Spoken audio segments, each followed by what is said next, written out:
తిరిగి BCN news కి స్వాగతం.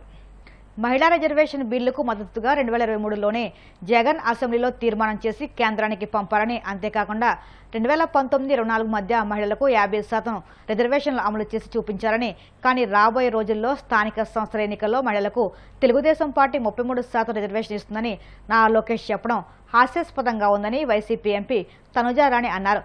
పార్లమెంట్లో మహిళా రిజర్వేషన్ బిల్లు ప్రవేశపెట్టినప్పుడు కూడా సభలో ఎన్డీఏ పక్షాన బిల్లుకి మద్దతుగా ఉన్నట్టు నటించారని, కానీ సాయంత్రానికి కాంగ్రెస్ సీఎం రేవంత్ రెడ్డి గూటికి చేరిపోయారని విమర్శించారు. ఇది తెలుగుదేశం పార్టీకి మహిళా రిజర్వేషన్ పట్ల ఉన్న చిత్తశుద్ధి అంటూ ధ్వజమెత్తారు.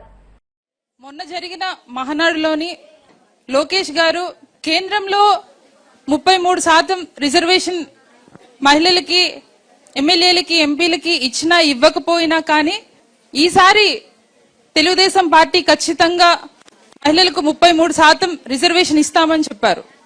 అయితే ఆయన మాటలు రాష్ట్రంలో మహిళలు ఎవ్వరూ నమ్మలేని విధంగా ఈరోజు ఉంది.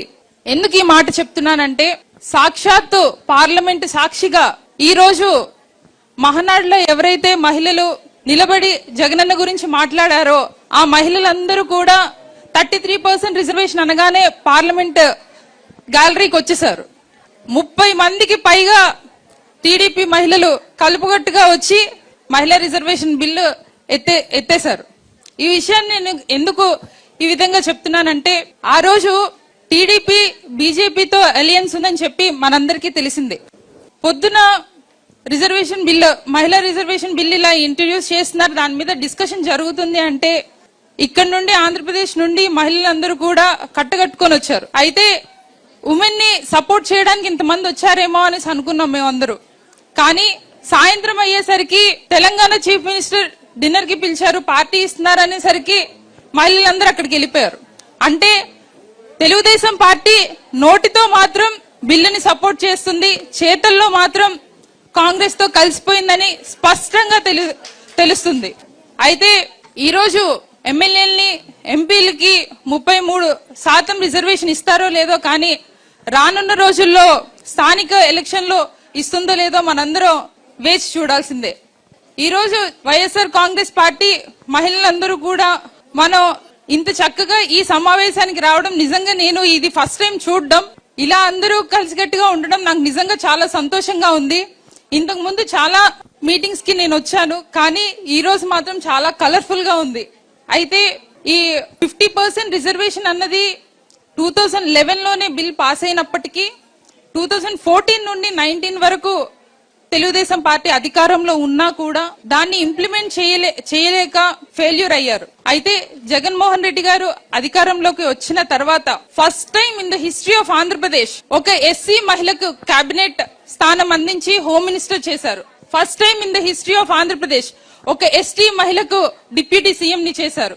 First time in the history of Andhra Pradesh శాసన మండలిలో ఒక వైస్ చైర్పర్సన్ ని ముస్లిం మహిళకు వైస్ చైర్పర్సన్ గా అవకాశం కలిగించారు. అదే విధంగా మరి స్థానిక ఎన్నికల్లో కావచ్చు, నామినేటెడ్ పదవుల్లో కానివ్వచ్చు, కాంట్రాక్ట్ సర్వీసుల్లో కానివ్వచ్చు, మహిళలకు పెద్దపీఠం వేశారు.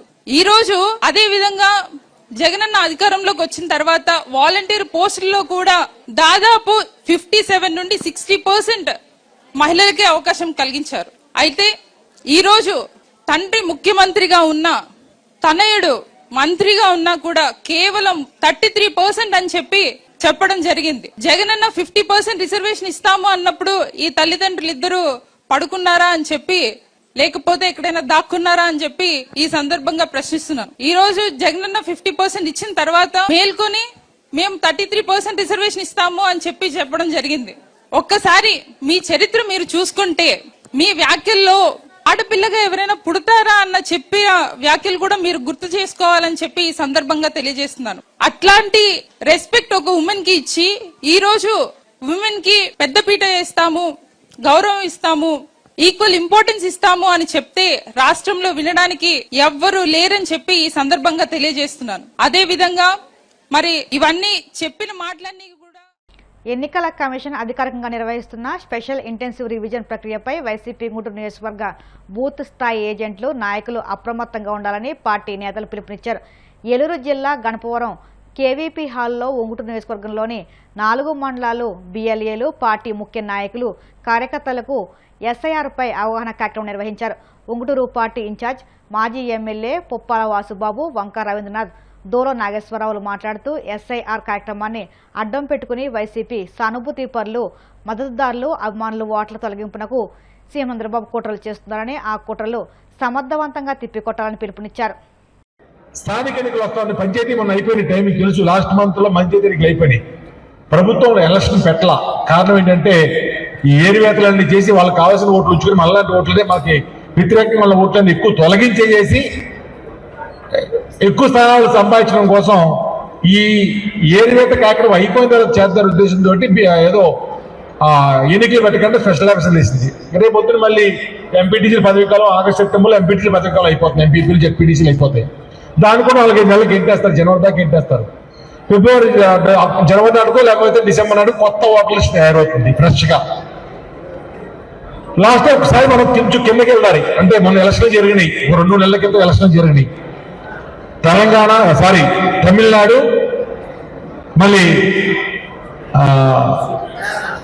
వెస్ట్ బెంగాల్, అస్సాం, ఇంకా 2-3 పుదుచ్చేరి, చిన్న చిన్న స్టేట్లు. వెస్ట్ బెంగాల్లో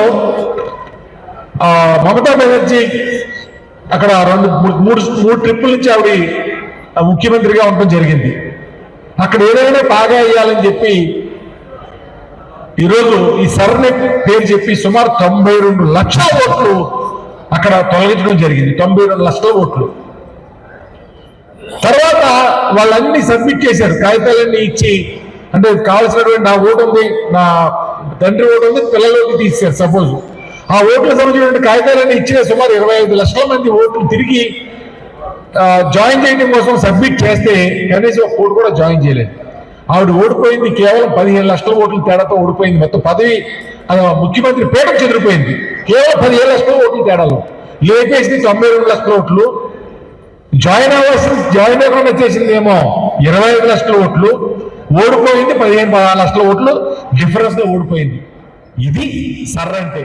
ఆ మొహమాటాలు ఉంటే కనుక మన బిఎల్ఓతో అనుసంధానంగా ప్రతి ఇంటింటికి తిరగాలి. ప్రతి ఇంటింటికి తిరిగేటప్పుడు ఓటు నమోదు కార్యక్రమం చూసుకునేటప్పుడు లేదు ఓటర్ లేదు, దీని ఓటు ఇక్కడ లేదు, చనిపోయారు అనుకున్నప్పుడు చాలా జాగ్రత్త వహించాలి. దానికి తోడుగా ఒక బిఎల్ఏలదే బాధ్యత కాదు, ఆ బూత్ లో ఉన్నటువంటి కార్యకర్తలు అనేక అనుబంధ సంఘాల్లో ఉన్నటువంటి నాయకులు, గ్రామ అధ్యక్షులు ఉంటారు, గ్రామాల్లో అనుబంధ సంఘాల అధ్యక్షులు ఉన్నారు.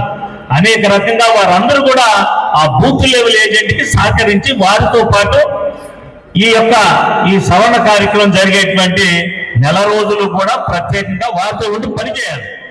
రైతులకు 24 గంటల ఉచిత విద్యుత్ అంశంపై మీడియా చిట్ చాట్ లో మాట్లాడడం కాదని ముఖ్యమంత్రి రేవంత్ రెడ్డి అధికారికంగా ప్రకటించాలని తెలంగాణ రక్షణ సేవ అధ్యక్షులు కల్వకుంట్ల కవిత డిమాండ్ చేశారు. బంజారాహిల్స్లోని పార్టీ కార్యాలయంలో ఆమె మీడియా సమావేశంలో మాట్లాడారు. వ్యవసాయానికి మీటర్లు బిగించేది లేదని కూడా ప్రభుత్వం స్పష్టంగా చెప్పాలని కోరారు. కేంద్ర రాష్ట్ర ప్రభుత్వాలు రైతు వ్యతిరేక విధానాలతో ముందుకు పెడుతున్నాయని ఆమె మండిపడ్డారు. రాష్ట్రంలో కొత్తగా రైతు డిస్కమ్ ఏర్పాటు చేయడం వెనుక పెద్ద కుట్ర దాగి ఉందని ఆరోపించారు.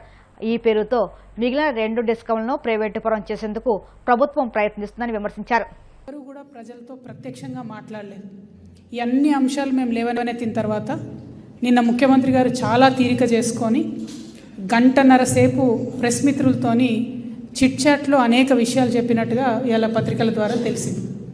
చిట్ చాట్లో వారు చెప్పింది ఏంటంటే, మేము ఖచ్చితంగా 24 గంటలు రైతులకు కరెంట్ ఇస్తాము, మీటర్లు పెట్టమని చెప్పినారు. చిట్ చాట్లో చెప్పడంతోనే అనుమానం ప్రారంభమైంది. ప్రెస్ మీట్ పెట్టి బహిరంగంగా ముఖ్యమంత్రి గారు చెప్తే రైతుల మోటార్లకు మీటర్ పెట్టమని నమ్మేటటువంటి ఆస్కారం కొంతలో కొంత ఉంటుంది. సరే, ఆయన మైకుల ముందు ప్రత్యక్షంగా చెప్పినటువంటి అనేక వాగ్దానాలు కూడా పూర్తి చేయలేదనేటటువంటి విషయాన్ని పక్కన పెడితే కనీసం కొంత క్రెడిబిలిటీ ఉండేటటువంటి ఆస్కారం ఉండేది. ఇలా చిట్ చాట్లో చెప్పిండ్రు, రేపు పొద్దున మీటర్లు పెట్టినప్పుడు సార్ అంతకుముందు చెప్పారు కదా అని అంటే నేనెక్కడ చెప్పినా ఆయన చేతులు దులుపుకుంటే రాసిన పత్రికలు నమ్మిన ప్రజలు మనం మధ్యలో ఫూల్స్ అవుతాం తప్పితే ముఖ్యమంత్రి గారు మాత్రం జవాబుదారీగా ఉండరనే విషయాన్ని నేను బలంగా తెలంగాణ రైతాంగానికి చెప్పదలుచుకున్నాను. ఇంకొక మాట, మాకు చాలా తీవ్రంగా వస్తున్నటువంటి అనుమానం ఏంటంటే, రైతు డిస్కామ్ని సపరేట్ చేసి మిగతా 2 డిస్కామ్లను ప్రైవేట్ చేసేటటువంటి కుట్ర నడుస్తూ ఉంది. ముఖ్యమంత్రి గారు ఏమన్నారు చిట్చాట్లో, నేను రైతులకు 24 గంటలు కరెంట్ ఇవ్వకపోతే ఎన్నికలకు పోనని చెప్తున్నారు, మోటార్లకు మీటర్లు పెడితే ఎన్నికలకు పోనని చెప్తున్నారు. నేను ఛాలెంజ్ చేసి అడుగుతా ఉన్నా ముఖ్యమంత్రి గారిని, మీరు మిగతా 2 డిస్కామ్లు ప్రైవేటైజ్ చేయను, ప్రైవేటైజ్ చేస్తే ఎన్నికలకు పోను అనే మాట చెప్పగలుగుతారా? చెప్పేటటువంటి ఆస్కారం ఉందా? చెప్పాలని చెప్పి నేను డిమాండ్ చేస్తూ ఉన్నా. ఎందుకంటే నిన్న 2-3 రోజుల ముందు కేంద్ర ప్రభుత్వము ఒక కొత్త జీవో తీసుకొని వచ్చింది. జనరల్గా మనం రెన్యూవబుల్ ఎనర్జీ, సోలార్ ఎనర్జీని పెద్ద ఎత్తున దేశమంతా కూడా పెంచుతున్నటువంటి సందర్భంలో బ్యాటరీలు ఏవైతే ఉంటాయో, సోలార్ ప్యానెల్స్కి బ్యాటరీస్ ఏవైతే ఉంటాయో అవి తయారు చేసేటటువంటి పరిస్థితి ఇండియాలో చాలా తక్కువ కంపెనీస్ దగ్గర ఉంది. 1-2 కంపెనీస్, ఒకటి రిలయన్స్ దగ్గర, ఇంకోటి అంబానీకి ఉన్నటువంటి కంపెనీ దగ్గర మాత్రమే ఆ కెపాసిటీ ఉంది. మిగతా small and medium scale industries ఎవరైతే సోలార్ ప్యానెల్స్ తయారు చేస్తారో, సోలార్ బ్యాటరీస్ తయారు చేస్తారో వాళ్ళంతా కూడా చైనా నుండి అవన్నిటిని కూడా తెచ్చుకొని అసెంబుల్ చేసి అమ్ముతూ ఉంటారు. మెజారిటీ బిజినెస్ వాళ్ళదే ఉంటుంది. సడన్గా నిన్న కేంద్ర ప్రభుత్వం ఏం చేసింది, 3 రోజుల కింద ఒక జీవో ఇచ్చి ఇండియాలో తయారయ్యే బ్యాటరీలు ఉన్నటువంటి కంపెనీలు మాత్రమే ఇక్కడ సోలార్ ప్యానెల్స్ తయారు చేయాలి అని చెప్పి ఒక జీవో ఇచ్చి కరెక్ట్ 5 రోజులు టైం ఇచ్చింది. జూన్ 1 నుంచి అమలవుతుందని చెప్తుంది. అంటే ఈ చర్చ అంతా ఎందుకు జరుగుతుందంటే, ఎప్పుడైతే రైతులు ఆనాడు ఉద్యమం చేసినప్పుడు ఎలక్ట్రిసిటీ రెగ్యులేషన్స్ ఈ దేశంలో బిల్ ఆగిపోయిందో దాన్ని తిరిగి తీసుకొచ్చేటటువంటి కుట్ర కేంద్ర రాష్ట్ర ప్రభుత్వాలు 2 కలిపి చేస్తున్నాయి. అక్కడ వాళ్ళేమో ఒక్కొక్కటి జీవో మార్చుకుంటూ రిన్యూవబుల్ ఎనర్జీస్లో మార్చుకుంటూ వస్తున్నారు. ఇక్కడ వీళ్ళేమో దానికి తగ్గట్టుగా ముందే డిస్కామ్లు ఏర్పాటు చేసి ప్రైవేటైజేషన్కి తొవ్వలు తెరుస్తూ ఉన్నారు. ఈ విషయాన్ని ప్రజలకు చెప్పడం ఒక బాధ్యత గల ప్రతిపక్షంగా నా బాధ్యత కాబట్టి నేను చెప్తా ఉన్నాను. అంతేకాదు, నేను బలంగా నమ్ముతున్న రైతు డిస్కామ్ వల్ల తెలంగాణ రైతాంగానికి నష్టం కాబట్టి మేము తెలంగాణ జాగృతి ఒక NGO తరఫున నిన్న కోర్టులో కేసు కూడా ఫైల్ చేయడం జరిగింది. ఖచ్చితంగా లీగల్గా కూడా ఈ రైతు వార్తలు ముగించే ముందు ముఖ్యాంశాలు మరొక్కసారి. పాలకోడలో లబ్ధిదారులకు వృద్ధాప్య పింఛన్లను పంపిణీ చేసిన డిప్యూటీ స్పీకర్ రఘురామకృష్ణరాజు. పింఛన్లను 4,000కు పెంచిన ఘనత సీఎం చంద్రబాబుకే దక్కుతుందని వ్యాఖ్య.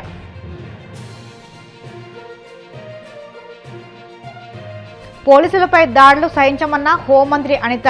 హోంగార్డు వెంకటరమణపై దాడికి పాల్పడిన నిందితులపై కఠిన చర్యలు తీసుకుంటామని స్పష్టీకరణ.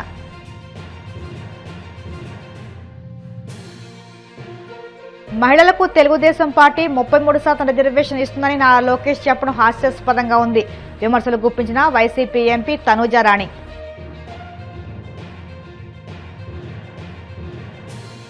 రైతు డిస్కం పేరుతో మిగతా డిస్కంలను ప్రైవేటీకరించేందుకు కుట్ర జరుగుతుందన్న కవిత. ఈ కుట్రను అడ్డుకునేందుకు సుప్రీంకోర్టు వరకు వెడతామని హెచ్చరిక. ఈ వార్తలు సమాప్తం. మరిన్ని వార్తల కోసం BCN digital YouTube channel, Facebook పేజీని ఫాలో అవ్వండి. అప్డేట్ వార్తల కోసం ప్లీజ్ సబ్స్క్రైబ్.